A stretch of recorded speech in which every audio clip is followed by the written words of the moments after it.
오늘 새벽에 나오신 성도님들은 하나님 그러면 머릿속에 이렇게 가장 먼저 떠오르는 이미지나 표현이나 단어가 어떤 것이 있습니까? 사람들마다 이렇게 좀 그런 것이 좀 다를 수 있는데, 이미지나 단어 이런 것들이 좀 다를 수 있는데, 저는 하나님 그러면 제일 먼저 떠오르는 생각은 뭐냐면, 미국 사람들이 주로 많이 표현하는 것이 있죠. God is good all the time 이라고 하는 표현입니다. 미국 사람들은 그런 문답을 많이 하죠. 미국 예배에 가봐도 God is good 그러면 회중들이 all the time 그러고, 또 목회자가 앞에서 all the time 그러면 회중들이 God is good 이렇게 응답을 합니다. 저에게 있어서 하나님은 참 좋으신 분이세요. 성경에서는 이제 하나님은 선하신 분이다 이렇게 표현을 하는데요. 하나님은 정말 선하고 좋으신 분입니다. 그리고 하나님께서 좋으시다고 하는 것, 선하시다고 하는 것, 그것을 우리에게 가장 정확하게 보여주는 곳이 어디냐면 예수 그리스도의 십자가죠. 그 십자가가 하나님이 얼마만큼 선하고 좋으신 분인가라고 하는 걸 우리에게 확증해 줍니다. 그래서 우리가 대부분 이제 다 암송하고 있는 요한복음 3장 16절에 보면 하나님이 세상을 이처럼 사랑하사 독생자를 주셨으니 라고 하는 말씀처럼 하나님은 얼마만큼 좋으신 분이냐, 독생자를 내어주기까지 우리를 사랑하시는 참 좋으신 분이다 라고 하는 거예요. 오늘 본문에 보면 그 좋으신 하나님, 그 하나님의 사랑을 다시 한번 우리한테 명확하게 보여주는 내용이 기록되어져 있습니다. 다시 말하면 이스라엘을 향한 하나님의 마음이 무엇인지, 그들을 향한 하나님의 진짜 계획이 무엇인지를 우리에게 잘 보여주죠. 하나님의 계획은 무엇이냐? 비록 예레미야를 선지자를 통해서 그들에게 수많은 재앙의 메시지를 선포하시긴 하셨지만, 궁극적인 하나님의 목적, 계획은 무엇이냐면 사망의 자리에 있던 그들을 생명의 자리로 옮기시는 거예요. 죄와 악을 행하면서 살아가면서 온갖 종류의 슬픔과 좌절과 절망의 자리로 떨어져서 공포 가운데 있는 그들을 어디로 옮기냐면 기쁨과 감사와 소망에 충만한 자리로 옮겨내는 것이 하나님의 궁극적인 목적입니다. 그래서 오늘 본문에 보시면 예레미야 선지자는 먼저 과거 하나님께서 이스라엘 백성들을 출애굽시켰을 때 상황을 다시 한번 이렇게 회상시킵니다. 2절과 3절에 보시면 여호와께서 이같이 말씀하시니라. 칼에서 벗어난 백성이 광야에서 은혜를 입었나니 곧 내가 이스라엘로 안식을 얻게 하러 갈 때에라. 옛적에 여호와께서 나에게 나타나사 내가 영원한 사랑으로 너를 사랑하기에 인자함으로 너를 이끌었다 하였노라 이렇게 말씀을 하고 있죠. 여기서 칼에서 벗어난 백성이라고 하는 것은 이스라엘 백성들이 출애굽할 때 바로가 군대를 거느리고 이스라엘 백성들을 쫓아오던 상황을 말하는 거예요. 그런 상황 속에서 하나님께서 하신 것은 뭐냐? 은혜로 자기 백성을 구원해 내신 거죠. 그리고 그들을 광야로 인도하셨고, 광야에서 여러 가지 놀라운 사건을 통해 가지고 이스라엘 백성들을 지키고 보호하시는 분이 누구냐? 바로 하나님이었다. 그분이 바로 하나님이다. 이렇게 회상을 짓고 있습니다. 그래서 3절 끝에 보면 내가 영원한 사랑으로 너를 사랑하기에 인자함으로 너를 이끌었다. 이렇게 말씀을 하고 있어요.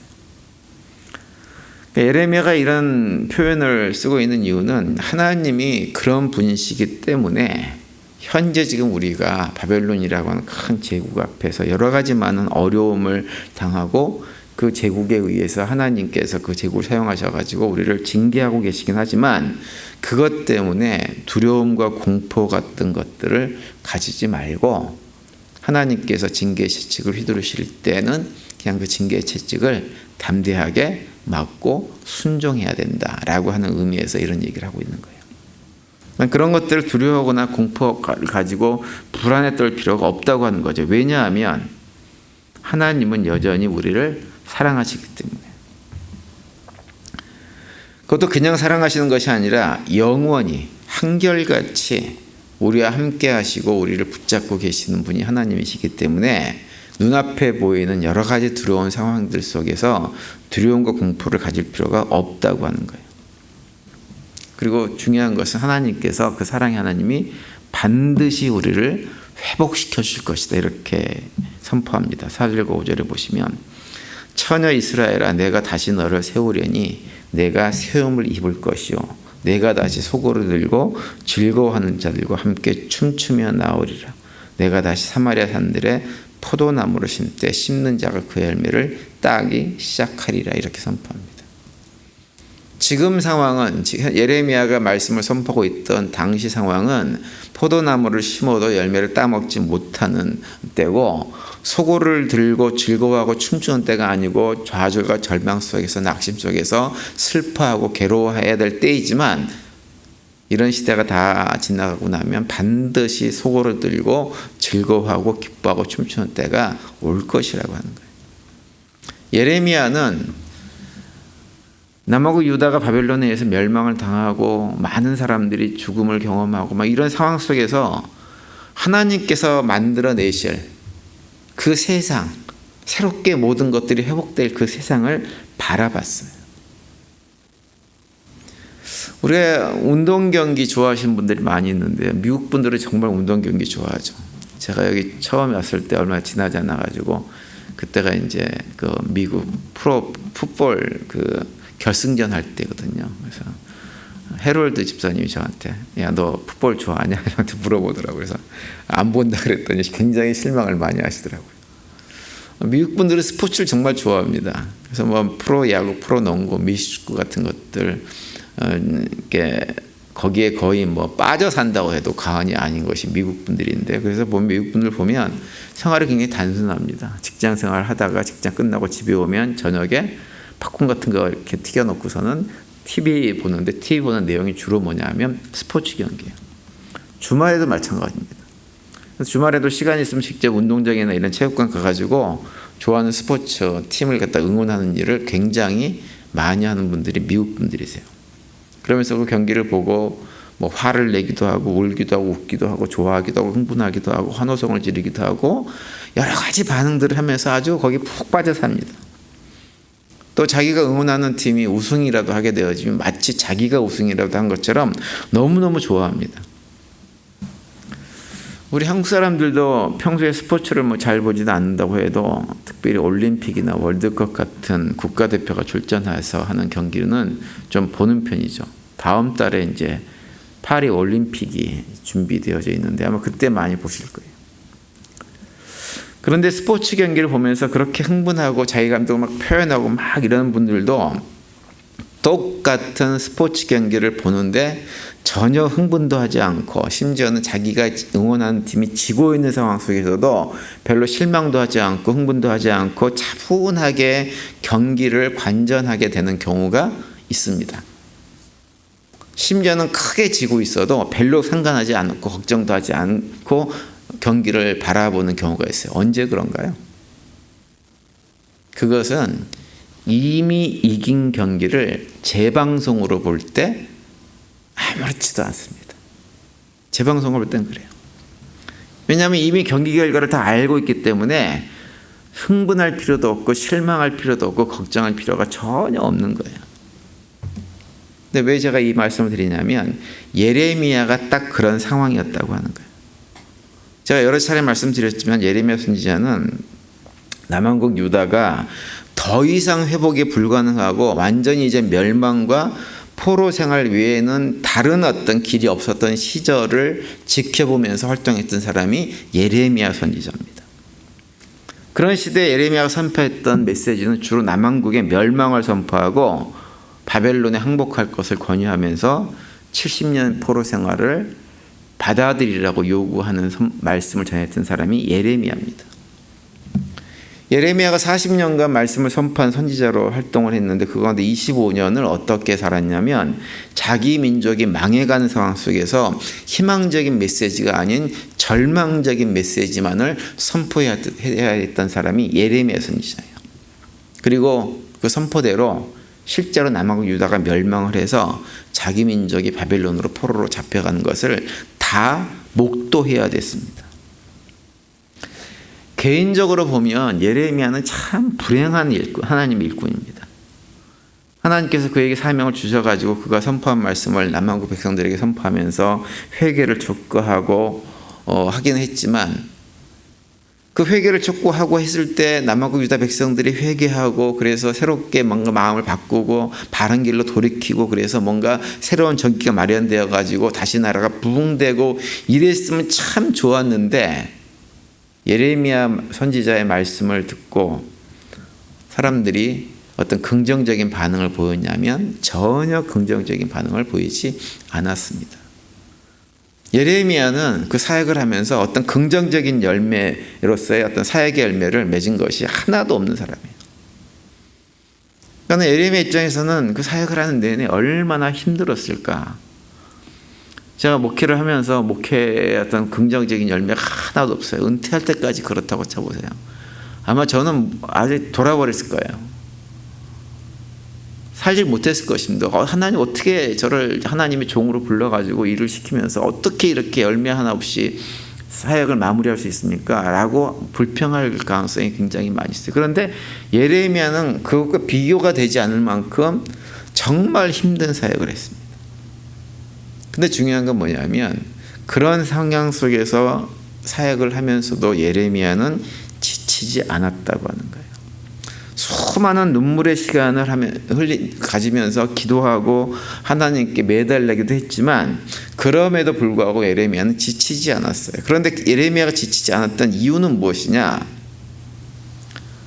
예레미야는 자기 자신이 사역을 해나가는 동안에 당장 눈앞에 보이는 하나하나의 모습에 연연하지 않았고, 무엇을 봤느냐? 궁극적으로 하나님께서 만들어내실 결과를 바라봤기 때문에 지치지 않았던 거예요. 오늘 본문이 바로 그 예레미야가 바라봤던 하나님의 계획입니다. 예레미야는 자신이 이 땅에서 살고 있는 동안에, 사역을 하고 있는 동안에 하나님께서 예비해 주신 그 결론, 유대민족을 다시 회복시켜가지고 포로에서 돌아오게 만들고 한 이런 과정들을 전혀 직접 목도하지는 못했던 사람이에요. 그냥 멸망한 한 나라 유대민족의 쓸쓸한 선지자로 그의 생애를 마감했던 사람이 예레미야입니다. 그래서 인간적으로 보면 실패한 사람쯤인 것처럼 보였어요. 그런데 우리 기억해야 될 것은 믿음이라고 하는 것은 그런 것이라고 하는 거예요. 믿음이라고 하는 것은 그냥 하나님께서 주신 약속만 믿고 그 약속을 근거로 기뻐하고 감사하며 살아가는 것이 믿음이에요. 내가 그것을 믿었을 때 그 믿은 대로 내가 살아있는 이 땅이 살아있는 동안 그것이 성취가 되고 안 되고는 중요한 일이 아닌 것입니다. 예레미야가 그렇게 살았어요. 그냥 예레미야는 그 약속이 성취되는 것을 목도하지 못했지만 그 가운데서도 믿음을 잃어버리지 않고 자신이 감당해야 될 믿음의 길을 꿋꿋하게 걸어갔던 사람이 예레미야입니다. 우리도 마찬가지예요. 우리도 눈앞에 보이는 결과가 없다 하더라도 낙심하고 좌절할 것이 아니라 그냥 약속만 믿고 약속 때문에 기뻐하고 감사하고 살아가는 것, 그것이 무엇이냐? 바로 믿음의 길을 걸어가는 것입니다. 그래서 히브리서 11장 믿음장에 보면 믿음의 사람들을 쭉 열거하면서 13절에서 이렇게 말씀하고 있죠. 이 사람들은 다 믿음을 따라 죽었으며 약속을 받지 못하였으되 그것을 멀리서 보고 환영하며 또 땅에서는 외국인과 나그네로라 증거하였으니, 이렇게 말씀하고 있습니다. 여기서 약속을 받지 못했다고 하는 것은 무엇이냐면 약속을 받은 것이 성취되지 못했다고 하는 의미입니다. 성취되지는 못했지만 멀리서 보고 그 약속을 환영하며 기뻐하면서 이 땅에서는 외국인과 나그네와 같은 삶을 그냥 살았다고 하는 거예요. 예레미야를 비롯해서 수많은 믿음의 사람들이 그 길을 걸어갔습니다. 따라서 우리도 믿음의 길을 걸어갈 때 하나님께서 약속은 하신 것 같은데 응답도 되지 않고 성취도 되지 않는 모습을 바라보게 되는 경우가 있다 하더라도 낙심하지 마시기 바랍니다. 약속을 붙잡고 믿음의 길을 꿋꿋하게 걸어가세요. 우리는 낙심하게 될 때 큰 요인 중에 하나가 뭐냐면 우리 자신 때문에 그래요. 우리 자신.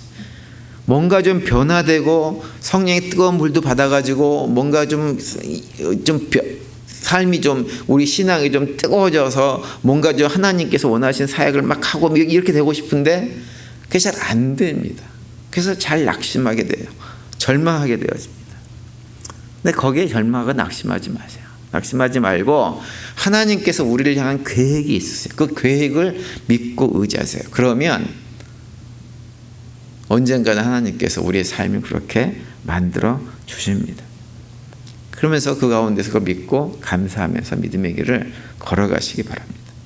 오늘 하루 지내시면서 자기 자신에 대해서도 낙심하지 마시고 환경에 대해서도 너무 실망하지 마시고 우리의 시선을 하나님께 고정하고 하나님의 약속을 붙들고 믿음의 길을 걸어갈 수 있는 우리 모두가 될 수 있게 되기를 간절히 바랍니다. 그래서 오늘도 그 가운데 주님께 주신 기쁨과 감사가 평안이 넘치는 복된 하루가 될 수 있게 되기를 간절히 축원을 드립니다.